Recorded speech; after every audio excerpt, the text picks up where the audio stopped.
Fala futuro videomaker, se você caiu nesse vídeo aqui é porque você está começando no audiovisual ou está pensando em começar aí, mudar de carreira, alguma coisa relacionada a iniciar no audiovisual. Então hoje a gente vai trocar uma ideia sobre como iniciar, contar um pouco da minha trajetória aqui para vocês, para eu dar início nesse novo canal aqui que já passou por várias coisas e eu acho que isso é bem importante eu falar nesse vídeo aqui também. Então pegue seu café, pegue sua água, pegue seu refri, o que você achar melhor, senta aí e bora trocar uma ideia, que eu sou o Brunovski e aqui a gente fala de audiovisual para quem está começando. Para a gente poder começar, eu tenho que contar um pouco da minha história. Meu nome é Bruno, eu sou publicitário, formado desde 2022 e estou na área das redes sociais aí, produzindo conteúdo para clientes desde 2017, mais ou menos, que foi quando eu entrei na faculdade.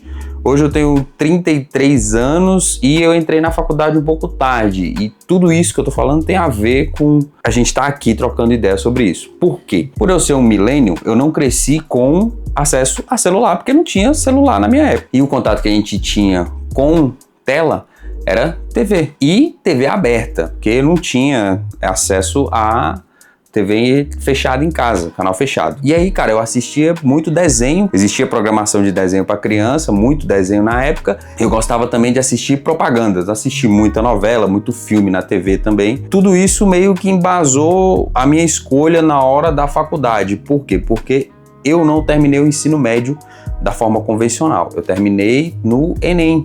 Eu fiz o Enem, eu parei de estudar com 18 anos e aí eu fui fazer o Enem lá para os 25, mais ou menos, que esse período aí que eu fiquei entre os 18 e os 25, eu trabalhei no ministério, num órgão do governo, e lá eu era só um entregador de documento. Eu entregava documento, eu trabalhava de 8 às 18, depois de 8 às 14, mas eu fiquei uma boa parte da minha vida aí, 7 anos, fazendo só isso, entregando documento, carregando caixa e recebendo ordem de servidor, de encarregado, pessoas que estavam acima de mim na hierarquia lá no trabalho, né?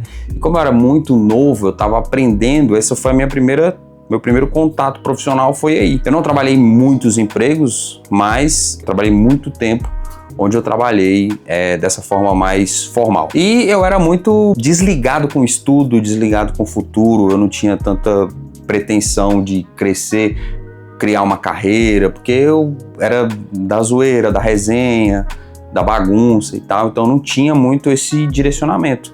Até que minha mãe ficou no meu pé, uma hora vai dar certo, ela pensava. A primeira prova do Enem que eu fiz foi em 2013, eu não passei, mas na época o Enem ele dava a possibilidade da mesma nota que você tirasse, concluir o ensino médio e tentar uma bolsa para a faculdade, mas eu tinha preguiça, eu era muito preguiçoso para poder começar a estudar. Então veio o Enem de 2016, a minha mãe me inscreveu no início do ano e eu falei, não, beleza, tudo bem, eu vou fazer tal direitinho.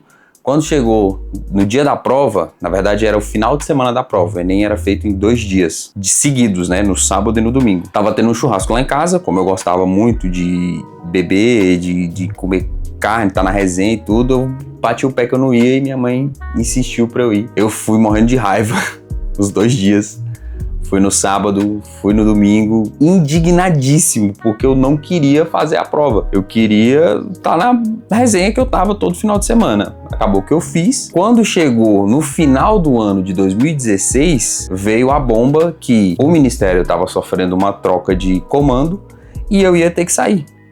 E assim, a gente via pessoas passarem 20, 30 anos trabalhando lá no Ministério e de uma forma eu estava muito confortável com aquilo. Não era um salário bom, porque era o salário mínimo e tinha ali os benefícios e tal, mas para mim estava ok, porque eu conseguia sair no final de semana, ajudava a pagar nas contas de casa e pronto.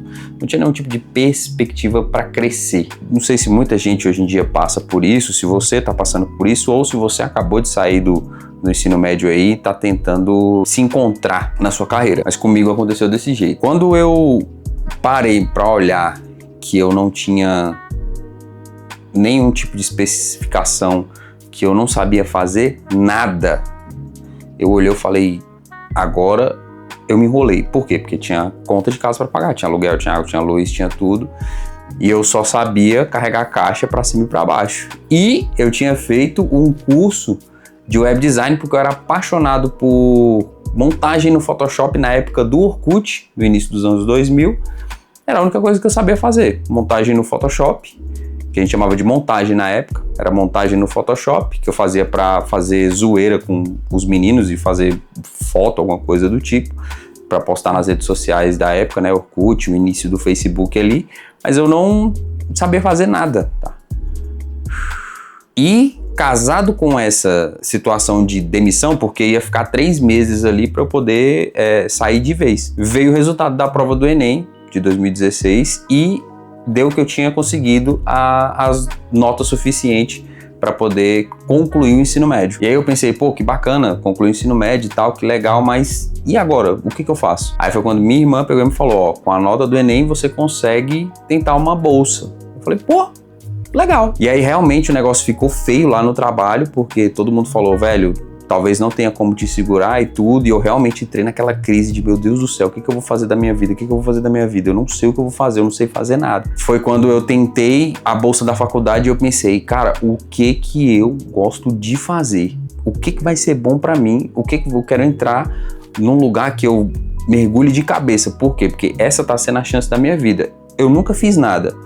Eu só estudei até o final ali da adolescência e entrei nesse trabalho aqui para poder carregar caixa e documento a minha vida toda. Eu não sabia o que fazer, cara, eu não sabia para onde eu ia, então eu comecei a pesquisar, pensar no que eu gostava para poder pesquisar algum curso que eu pudesse entrar através de bolsa. E a minha primeira opção de faculdade foi cinema. Por quê? Porque eu sempre gostei de assistir propaganda, tudo, filme, aquelas coisas. Então eu falei, pô, velho, cinema é legal e tudo.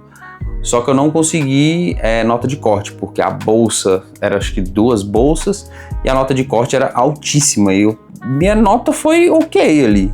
Não tinha perspectiva de competir com a galera que tinha grandes notas para poder conseguir uma bolsa dessa. Eu falei, caraca, velho, tá. E aí eu continuei pesquisando, até que eu lembrei que eu sabia mexer com Photoshop. E aí eu fui pesquisar design, não consegui nada sobre design, até que eu achei a publicidade. E pesquisando sobre publicidade, eu vi que a gente podia trabalhar em agência como designer e também tinha a questão de campanha publicitária, as propagandas, né, que a gente sempre assistiu quando era criança ali e tal, assistindo ali entre um intervalo e outro, porque a gente era obrigado a assistir propaganda, não é igual hoje que você vê um anúncio, você pula na hora que você quer, a gente era obrigado. E isso fazia as marcas serem bastante criativas para prender a atenção da gente. Então, eu já tinha essa visão de que, pô, velho, trabalhar com propaganda, com publicidade, com vídeo, com design é uma coisa legal de se fazer. Vamos tentar publicidade. Até que eu não passei na primeira chamada e na segunda chamada eu passei, acho que eu fiquei ali no finalzinho ali, acho que eram 20 vagas, se eu não me engano, a minha foi a 16ª da segunda chamada, alguma coisa do tipo. Passei passando, cheguei chegando ali, capengando, mas cheguei. E aí foi a hora que eu pensei, caraca, velho, agora realmente as coisas vão mudar. Só que eu não tinha emprego para poder sustentar uma faculdade. Eu tinha um seguro-desemprego que dava para eu pagar ali até eu conseguir outra coisa, né? Eu pensei, pô, eu entro, pago com o meu seguro-desemprego e quando eu já estiver no segundo semestre eu já posso estagiar. Então, através desse estágio, eu consigo pagar a faculdade. Eu moro em Brasília e aí, na época, eu morava numa cidade satélite que era Sobradinho. E a faculdade saiu a bolsa pro Guará. Então, tipo, eu tinha que cruzar o Distrito Federal praticamente para poder estudar. E eu fiquei sabendo disso só no dia que eu fiz a matrícula. Então eu tinha que pegar 4 ônibus, né? 2 para ir, 2 para voltar. Era à noite, já chegou o dia de eu não ter condições de voltar e ficar morrendo de medo porque eu perdi o horário do ônibus batendo papo com a galera na porta da faculdade. Eu fiquei na parada lá esperando o ônibus, falei, caraca, velho, e agora? Como é que eu vou embora para casa? A ponto de chegar em casa 1h da manhã, mas eu não desisti. Até que no final do primeiro semestre, a faculdade foi pro centro e aí para mim ficou mais fácil. Mas eu já não tinha mais dinheiro. O seguro acabou, não tinha condições de pagar. Então eu fiquei estudando sem estar matriculado. Eu perdi um semestre Só que eu pensei, pô, velho, eu não posso perder o conhecimento, eu tenho que continuar estudando. E aí eu continuei estudando, indo para as aulas e tudo, não consegui fazer as provas. Até que eu consegui um estágio, eu fui conseguir o estágio, meu primeiro estágio foi 1 ano e meio depois. Eu comecei a estagiar no dia que começou a Copa do Mundo de 2018. Foi o meu primeiro ou foi segundo dia de estágio, porque eu me cadastrei no banco de estágio e aí fui passando por entrevistas, né? Pô, eu cheguei a entrar em agência muito bonita e achava que ia ser chamado, porque eu nunca tinha passado por isso, né? De, pô, ficar na expectativa e tal, porque quando eu entrei no ministério foi por indicação, então chegou, conversou, tá contratado. E aí começou as frustrações de, pô, velho, eu não tenho dinheiro, e aí tem que ajudar em casa, e eu preciso trabalhar, mas eu não consigo trabalho porque o estágio pede mais coisas de tempo de faculdade que eu não tenho. Até que eu consegui uma entrevista no Banco do Brasil. E aí eu fui nessa entrevista, dessa entrevista eu consegui ser chamado e lá eu entrei como designer. Aí eu fiquei 2 anos. Mudei para outra cidade satélite que era um pouco mais distante do centro, era mais ou menos uns 45, quase 50 quilômetros do centro, que é a cidade onde eu nasci. Eu ainda consegui outro estágio, só que no centro também. Então eu estava estagiando de manhã, estagiando à tarde no banco. De manhã era numa empresa particular de engenharia, à tarde eu ia para o banco, à noite eu ia para a faculdade. Nessa época eu só fazia design, e eu não sabia muita coisa sobre o audiovisual ainda. Do design eu comecei a me interessar por fotografia, porque eu tinha amigos que eram fotógrafos na turma já, e a gente teve uma matéria de fotografia, né, mesmo sobre fotografia, estudar tudo, bonitinho, e aí com isso eu fui me interessando, né? Pô, legal, fotografia e tudo, só que eu comecei a ver que material de fotografia é muito caro. Câmera é caro, lente é caro. Na época, pra mim, era mais caro ainda. Um dos servidores do banco, ele me indicou para um amigo dele que tem uma academia de luta. E aí eu comecei a fazer lá a fotografia. Só que eu fazia fotografia lá com câmera emprestada, porque eu usava a própria câmera deles lá para fazer as fotos, quando eu não pegava a câmera emprestada de um colega meu. E eu ia lá, fazia as fotos e tudo, e ficou nessa. Eu fazia a engenharia de manhã, chegou no final do contrato de 6 meses, não renovou, eu peguei e continuei 2, 3 vezes de manhã, eu ia pra academia fazer as fotos. Isso eu já tinha mais de 1 ano de banco. E eu ainda fazendo design que abriu as portas ali de capacidade profissional que eu tinha para poder fazer alguma coisa. Só que assim, eu me virava lá no banco. O banco não tinha pacote Adobe, não tinha nada, era tudo no craqueado e eu me virando. Eu lembro que teve uma vez que eu tive que elaborar uma revista. Eu tenho ela no meu portfólio até hoje ali, guardadinho na pasta. E não tinha o programa de diagramação de livro, revista acadêmica, agora até esqueci o nome da Adobe. Eu montei tudo no Photoshop. O meu horário de estágio era das 13 às 18, se não me engano. Eu saí de lá, era 10 horas da noite, mas eu falei, eu só vou sair daqui quando essa revista estiver pronta. Eu acho que esse tipo de coisa levou a esse colega de trabalho me indicar pro amigo dele da academia, sem câmera, sem lente, sem nada, só na cara e na coragem, pegando câmera emprestada e usando a câmera da própria academia. Acabou o meu estágio depois de 2 anos, e aí eu já não estava mais fazendo tanto design assim, mas ainda pegava um cliente ou outro ali de indicação para poder fazer design, e ainda estava na fotografia. Foi quando eu comecei a fazer vídeos com o celular. Não era esse daqui, mas ainda era um celularzinho ok, ou com a própria câmera da academia, porque eu recebi o convite para poder continuar lá, né? Fechou o estágio e aí eu fiquei na recepção, social media, fazendo várias funções ali, e entre uma delas, a principal, na verdade, era cuidar do Instagram da academia, junto com o atendimento de recepção ali. E aí eu comecei a aprender outras coisas sobre desenvolvimento pessoal e tudo, e ali fazendo mais fotos do que vídeos, porque o vídeo ainda estava começando a crescer. Foi quando veio o boom da pandemia e aí a gente realmente entrou na era do audiovisual. Só que eu ainda não tinha grana para comprar um bom equipamento, então o que eu não fazia na câmera da academia, eu fazia no celular, num Redmi da Xiaomi, fazia nele, e aí eu fui treinando, fui aprendendo e tudo. Depois eu comprei um celularzinho melhor, comprei um Samsung, as coisas foram melhorando e tudo, até eu chegar nesse iPhone aqui, um cliente foi puxando o outro e tal. Eu conseguia pegar a câmera da academia para poder fazer freela fora, tudo na base da conversa ali, direitinho. Eu fui subindo, até que hoje eu trabalho só com a produção de conteúdo voltada para o audiovisual. Hoje eu não faço mais design, mas eu faço audiovisual para Instagram. Eu consegui fazer uma manobra financeira lá, entrei numa senhora dívida, mas eu consegui pagar tudo, paguei a faculdade, me formei sem dever nada. Então hoje minha faculdade é quitada. O programa que eu fiz para poder conseguir a bolsa foi o ProUni. Então, tipo, eu tinha 50% de bolsa. Pagava mais ou menos uns R$500 de faculdade e aí foi virando uma bola de neve quando eu fiquei sem matrícula. Foi um semestre inteiro, aí eu tive que pagar um semestre dobrado. Depois eu tive que fazer um corre com a minha mãe para minha mãe conseguir o... Como é o nome? Cheque. Ela conseguiu um cheque, porque meu nome é sujo, porque eu sujei quando eu era moleque.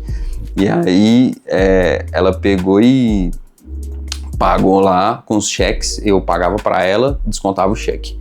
O meu dinheiro do estágio era todo para isso, para pagar a faculdade. Então eu demorei para comprar equipamento. E aí o que eu conseguia comprar era o celular. Então eu comecei com o celular. Até a gente chegar nesse canal aqui, esse canal foi de vlog. Eu já tentei cultura pop também, falar de cultura pop aqui, recente. É uma coisa que eu gosto de falar, mas ainda não consegui me identificar assim, achar o meu estilo. O canal parou, eu consegui juntar um bom dinheiro, trabalhando tudo direitinho, consegui comprar uma câmera, comprei a Sony ZV-10. Antes da Sony ZV-10 eu consegui comprar um iPhone 13 Pro e aqui eu fiz muito trabalho nesse celular. Comprei a câmera e falei, não, agora eu vou tentar um canal falando de algo que eu tô vivendo direto, que é o audiovisual. Minha rotina é toda voltada para o meu trabalho com a produção de conteúdo. Falei, pô, eu posso tentar falar para quem tá começando, porque eu sei que tem gente que tá num nível muito mais alto que eu, em entendimento, produção, trabalho, experiência, tudo. Falei, pô, mas é uma coisa que eu posso passar para quem tá iniciando. Então tudo isso aqui que eu contei faz parte da minha jornada. Para te contar o quê? Que você não precisa de muito para começar no audiovisual. Você não precisa de uma super câmera, você não precisa de um super celular. O que você tiver aí já basta. Pera aí que eu preciso de água. Beba água, viu? É importante. Então, o que você tiver aí basta. Se você tem um celularzinho, ok. Você só precisa ter vontade de aprender. Por que vontade de aprender? Porque aqui é uma área que a gente está aprendendo todo dia. Sempre tem coisa nova, sempre tem uma coisa para aprender, sempre tem um estilo de iluminação, um estilo de vídeo, uma filmagem, uma edição nova, ainda mais agora com TikTok, Instagram, YouTube, Shorts, esses vídeos curtos, sempre tem uma coisa diferente para a gente poder aprender. Você tem que ter vontade de aprender. Isso aí, é papo de coach. Não, não é papo de coach, gente, é sério. Você precisa ter vontade de aprender, você precisa gostar daquilo, porque se você está fazendo pensando só no dinheiro, você não vai conseguir manter isso a longo prazo. E aí, se você conseguir cliente, você vai ter problema, porque você vai estar com preguiça, você vai estar procrastinando, você não vai evoluir e isso vai te causar problema lá na frente. Pô, mas meu celular só tem a câmera e tal. Com a câmera do seu celular, independente de qual ele seja, você já consegue fazer bons vídeos. Você só precisa entender um pouco de iluminação e as configurações básicas que a sua câmera tem. Às vezes ela tem um pouquinho de exposição que você pode aprender a trabalhar, ela tem o foco que você pode travar. Aquilo ali pode ser o início para você poder, depois da câmera do seu celular, você migrar para um aplicativo que eu indico o Blackmagic, que é um aplicativo grátis para você poder entender ali as outras funções mais manuais que a gente usa tanto no celular quanto na câmera. Lá você vai aprender sobre ISO, você vai aprender sobre balanço de branco, você vai conhecer, na verdade, né, todos esses que eu falei, e você vai conhecer também como configurar a sua exposição, né, que é essa tríade, né, que não é o balanço de branco, ele não entra aqui, mas é o ISO, a velocidade do obturador e a abertura. Esses são 3 pontos base e chave para você poder ter um bom vídeo. Através desse aplicativo você vai aprender esses controles mais manuais aqui, vamos dizer assim. Você tem a forma automática, mas quando você aprende de forma manual a configurar uma câmera, a poder entender a luz, a trabalhar a velocidade do obturador, entender sobre FPS, essas questões que envolvem a videografia, você vai evoluir, mas você precisa começar de algum ponto. Então comece com a câmera do seu celular mesmo. Não tenha vergonha de filmar, filme tudo que você achar legal. Pô, a luz tá legal, abre a câmera, começa a prestar atenção em enquadramento. Ó, a gente tem a regrinha dos 3/3, que se você pegar esse vídeo aqui, você vai dividir em 1, 2, 3. Faz mais ou menos um joguinho da velha ali. A partir disso, você vai entender que são 3 blocos aqui no vídeo. Então, onde eu quero deixar o meu assunto principal, que no meu caso aqui sou eu tô aqui centralizado, jogado um pouquinho pro lado aqui, porque eu quero espaço nessa área aqui. Então, essas coisas são coisas pequenas que você vai entendendo aos poucos. Não tenha preguiça de procurar, porque sempre tem conteúdo legal gratuitamente no YouTube. No TikTok é mais rápido ainda você aprender, então você precisa de vontade de aprender e um celular. Pronto. Ah, mas eu quero cliente. Não, devagar a gente chega lá. A gente vai falar sobre como eu trabalho com os clientes para vocês poderem ter uma boa ideia. Eu vou trazer todos esses conceitos que eu falei sobre filmografia, né? Sobre o básico de operação manual, ISO, balanço de branco, tudo. Eu vou trazer vídeo específico para tudo isso, para a gente poder se aprofundar e aqui mesmo vocês irem pegando mais, aprendendo mais, e eu também vou aprendendo mais, porque quanto mais eu falo, quanto mais eu ensino, mais eu aprendo. Eu não me considero um super hiper videomaker, mas eu gosto do que eu faço. Eu estou muito envolvido com as produções que eu faço. Eu gosto de entender, de entender o roteiro, de entender a cabeça do cliente, para eu poder entregar um vídeo legal para ele, para poder entregar um material bacana. Eu tenho bons parceiros, isso também são coisas que a gente pode falar dessa área mais comercial, mais de business aqui, a gente pode falar também. Mas a gente precisa dar o primeiro passo. Eu nunca na minha vida imaginei que eu ia estar aqui com a câmera que eu queria, a lente que eu queria, o computador que eu queria, fazendo vídeo para outras pessoas. Se eu falar isso, voltasse no tempo, falasse isso pro meu eu de 18 anos, ele ia falar, mano, você é maluco, velho. Daqui a pouco tem um rolê pra gente ir, tu tá falando merda de vídeo, ninguém usa vídeo, só quem faz vídeo é quem tem dinheiro. Se você quer começar, comece com o que você tem, bota na sua cabeça, eu vou fazer porque eu gosto. E aí você sai pra filmar, capta todas as suas imagens, tudo bonitinha, você precisa juntar isso pra poder ter um bom vídeo pronto. No seu celular também, você vai baixar o aplicativo CapCut, que é o aplicativo base aí, o mais famoso hoje pro celular. As melhores funções e recursos dele estão na versão paga, mas com a versão gratuita a gente já consegue fazer muita coisa bacana aí. Você também tem auxílio da inteligência artificial, você tem o ChatGPT e tem um que eu gosto muito, que eu vou indicar aqui, que é o Manus AI, que é um concorrente ali do ChatGPT, mas ele tem algumas funções gratuitas que ele processa mais informações e te entrega algumas coisas melhores do que o ChatGPT. Se você pedir para o ChatGPT, ele pode te dar um script básico de como operar a câmera do seu celular. Ele pode te ajudar nos roteiros, para você poder criar os seus próprios roteiros, para você poder começar a produzir seus vídeos, se você não tem cliente. Pô, eu gosto de filmar o meu cachorro. Começa com o seu cachorro. É igualzinho aquela trend lá. Primeiro você começa, depois você melhora. Para mim, tô começando agora de novo. Porque eu acho que eu fechei um ciclo e agora eu tô começando um ciclo novo. Como eu disse, se eu chegasse no meu eu de 18 anos e falasse isso pra ele não ia acreditar. Do mesmo jeito que hoje eu não sei o que eu ia estar fazendo da minha vida se eu não tivesse ouvido os conselhos da minha mãe e ido bater no pé fazer aquela bendita daquela prova. Mas estamos aqui todos para começar. Esse canal é um começo. Essa minha fase no audiovisual é um novo começo e para você também pode ser um bom começo. Se você gostou desse vídeo, deixa um comentário aqui embaixo, se inscreve no canal, me segue nas redes sociais aí, porque eu quero trazer mais. Para eu trazer mais, eu preciso ver que vocês estão engajando aqui. Seja, pô, Bruno, eu acho que faltou tal isso, acho que faltou tal coisa, eu acho que você pode melhorar nisso aqui, ou traz um tema legal aqui pra gente, tudo. São coisas que a gente trabalha junto, porque eu sei que o canal é meu e tal, mas se a gente começar aqui, ó, uma relação aqui de companheirismo, a gente pode alcançar bons resultados. Tanto aqui o canal crescendo para alcançar mais pessoas, quanto vocês aí produzindo e evoluindo como bons videomakers. Já pensou? Todo mundo aqui vivendo de um trabalho que você pode organizar o seu horário e você pode, pô, eu vou trabalhar um pouco mais tarde hoje porque amanhã eu quero dar uma descansada. Pô, eu quero sair no meio do dia para eu poder fazer um treino na academia. Se você tá num lugar bom, ok, não sai daí não, fica aí, tá tranquilo. Agora, se você tá capengando entre, pô, tô trampando num subemprego, tá só comendo meia hora, tô sentindo o tempo passar e eu não faço nada, talvez você começar algo novo pode ser interessante, beleza? Então, não esquece de se inscrever no canal, ativa o sininho para receber todas as notificações também. Eu sou o Brunovski, muito obrigado, valeu, é nóis, tamo junto. Ó, isso aqui não é símbolo de facção nenhuma.